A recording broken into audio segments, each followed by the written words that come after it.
The climate cult has finally crossed the line. Saucing the Van Goghs wasn't abhorrent enough. Now they want your pets too. These people are truly unhinged psychos. Welcome to The Real Report. Hit the subscribe button with the notification bell and leave a like on the video. Climate activists vow to slaughter millions of dogs to reduce the carbon paw print. I wonder what old Greta has to say about this one. Climate activists are now calling for millions of dogs worldwide to be slaughtered in an effort to reduce the carbon paw print, they're quoting, they produce as a result of eating meat. Sound familiar? Well, it's also part of the cricket agenda. According to a recent CNN column, dogs, cats, and other domestic meat-eating pets are devastating the Earth's climate. From the early warnings of don't shower every day to the open discussions about eugenics and euthanizing the mentally ill, Canada, things just keep getting more insane. Week by week, it's always something new and even more drastic than the previous. Decades of the sky not falling means only a minute fraction of the public believes the hype. Therefore, support extreme positions regarding population control and now even animal control.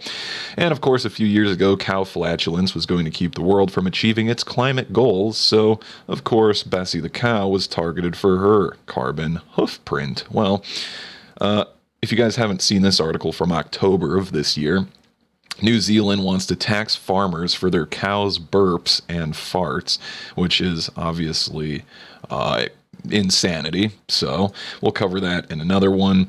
And it's, of course, all part of the climate agenda. And I'm going to cover an entire new video, speaking of Canada wanting to euthanize the mentally ill, which, you know, who is the one placing that definition or label on you?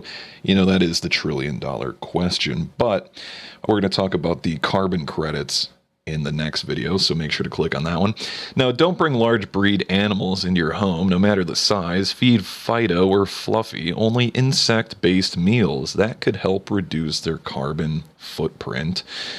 They say, quote, from the CNN column, their pets' meat-heavy diet is the biggest contributor to their carbon paw prints, which requires an abundance of energy, land, and water to produce.